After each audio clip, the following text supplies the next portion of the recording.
I am literally tired of people, especially passengers, asking me all the time, why is there no parachute on board? Like, I get this question all the freaking time, and that's why I'm making this video today, because let us just address this issue once and for all. Your questions are very valid. You asking why there is no parachute on board is a very valid question, because I can remember when I was not in the aviation industry, I myself, I always wondered, I always questioned, like, why is there no parachute on board? Or I even thought there was parachute on board. And that's the thing, most passengers mistake life jackets to be parachute on board. Okay, so on this video I'm going to be telling you, according to my research and according to my knowledge, I'll be telling you why there is no parachute on board. Okay, if you have not subscribed to my channel, you're seeing this video for the first time, please do well to hit that subscribe button and don't forget to turn on the notification bell so that you get notified anytime I release a new video. So let's get right into the video. Before I continue, before I start, guys, I would like to say something. The people in the aviation industry, they are very smart. I mean, the people that invent, the people that produce all these planes and all of that, they are very smart people, and they work day in and night to produce things that will make the flight more efficient, more safe, and all of that. So if there is a way there would have been parachutes on board, trust me guys, you don't even need to bring up that suggestion. There would have been parachutes on board the flight. Okay, so there is no way there can be parachutes on board. And on this video, like I said earlier on, I'll be sharing with you my ideas and reasons why I know that there cannot be parachutes on board. So let's get right into the video. The first reason why there is no parachute on board, and this is exactly what I tell passengers anytime they ask me, why is there no parachute? And I'm going to be throwing that question right to you that you're watching this video. The question is, if you see a parachute right now, can you use a parachute? That's it. Can you use a parachute right now if you see one? Because before you can use a parachute, you have to undergo vigorous training. Like, it's not a toy. Parachute is not a toy. It's not a balloon that you just put and no, you have to undergo training. I mean, real training. And that training usually lasts from 3 days to 1 week. Okay, and that's even if you pass the training, because if you don't pass, you cannot just toy with your life like that. This is something that is like a matter of life and death. When you jump, you have to survive. Okay, so you have to undergo vigorous training. So now imagine you have to be trained before you come on board or before you book your flight ticket. Just imagine. You have to, like, you cannot just book flights. You have to undergo 1 week training before your date of flight. Like, it's not just gonna make sense. That means you cannot want to fly today and you book your flight today, or you want to fly tomorrow and you book your flight today. It has to be like you would have booked like 2 weeks before. You have to go for training. It's just a whole lot. It's a whole lot. It just cannot work. And that led me to the second point, which is it is going to be very expensive.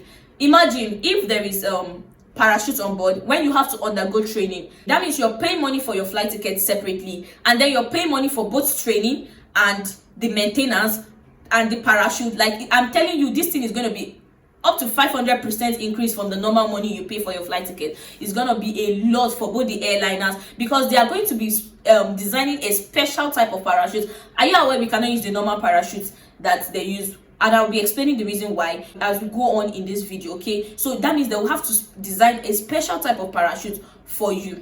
Okay, so the cost of maintenance, the cost of everything is just going to be too much. The third reason why there cannot be parachutes on board is the weight. Okay, there is usually a weight check on the aircraft, on every aircraft, the weight of the passenger, the weight of the cargo, the weight of the equipment. So if we are adding parachute, are you aware parachute is not just a small thing? It's big, it's bulky, and then it has its own weight. So imagine adding that weight into the aircraft. It's just going to spoil a lot of things. That means there have to be a special type of configuration. There have to be a special type of, I don't know, but they have to just craft new aircrafts to be able to accommodate parachute. Guys, it's not just gonna work. And that leads me to the fourth point, which is the design of commercial plane is not conducive for the operations of parachute. Okay, because now if you look at planes that they use for parachuting, for skydiving, you realize that those planes, the way they construct the doors are different from the normal doors we have in our aircraft. Now those doors are wider. Now imagine when a crash is about to happen, then we have to start lining up. Trust me, passengers will not even follow instruction. Then you have to line up. And are you aware crash happens spontaneously? When it's about to happen, it happens fast. Then you start lining up and start jumping out. Like, it's just not conducive.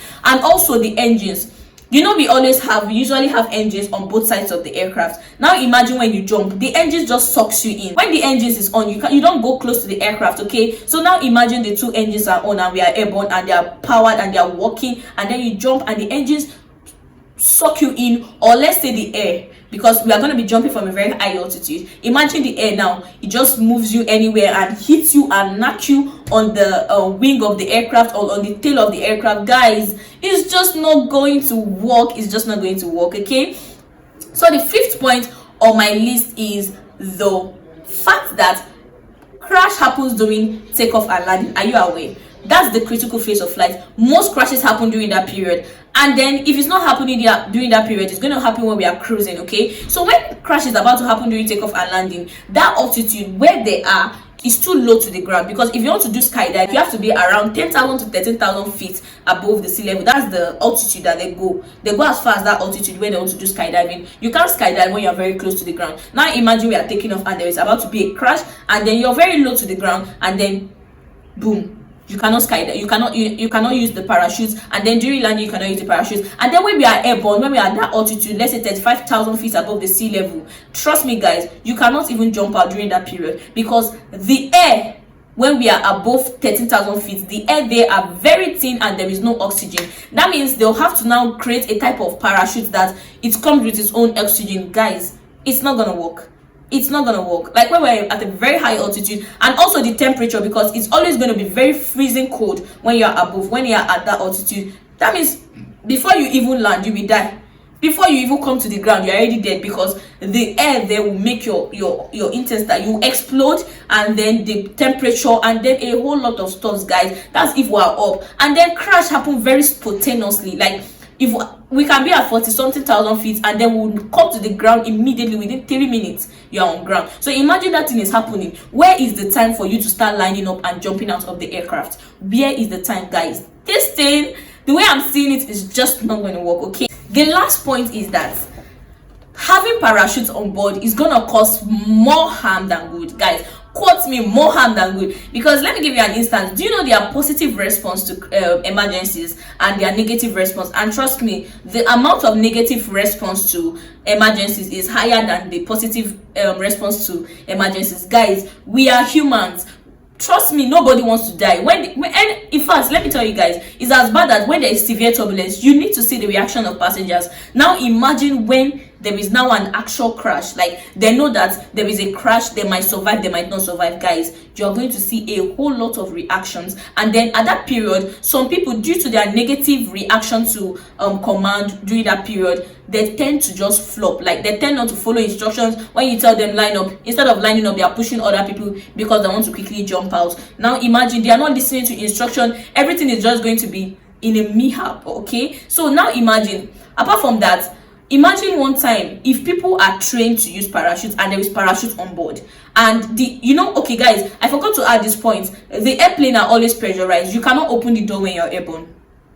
You cannot open the door when you're airborne. That's why the design for the aircraft for skydiving, for parachuting and all of that is different from the design of the commercial planes. The doors are pressurized and you cannot open it at that period. So now imagine they have done a system that you are trained to use the parachute. There's parachutes on board. The doors are not pressurized, like you can open it airborne. Guys, if there is an emergency, not even emergency, if there is a severe turbulence, trust me, a passenger can just declare emergency, open the door, carry his parachute and jump out, and everybody will start following him. And that is going to be what? That's going to be chaos. That's passengers for you. There are different reactions to emergency. So as I said, guys, it's just going to cause more harm than the good it's supposed to cause. Or imagine somebody now has been trained to use the parachute and they forgot during that time because of their negative behavior towards the emergency. Like, they forgot the whole procedure, everything they were taught. They could not follow the instruction and they died. In fact, guys, it's just not gonna work. Okay, it's not gonna work. And that brings me to the conclusion. Like, I suggest, what I thought is that there can be something, maybe they can invent something like a very big parachute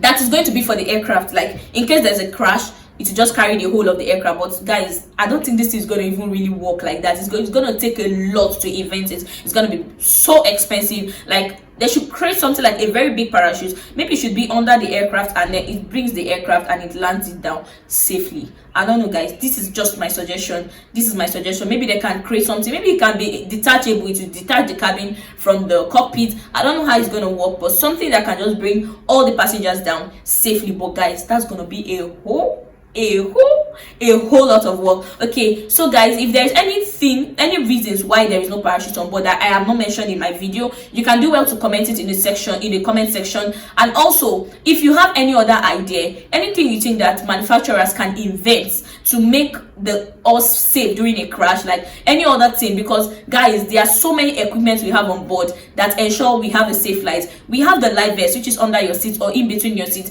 depending on the configuration of the aircraft. Okay, just pay attention when cabin crew are giving their safety demonstration. They'll tell you exact location of the exact location of the life vest. Okay, so that life vest, now in case of ditching, that means when we are crashing on water, there's a life vest for you when you can use. If you don't know how to swim, whether you know how to swim or not, there is a life vest available for you. Okay, so apart from that, there are so many equipment for every crash. And also, according to research, the research says 99.9% of planes take off and land safely.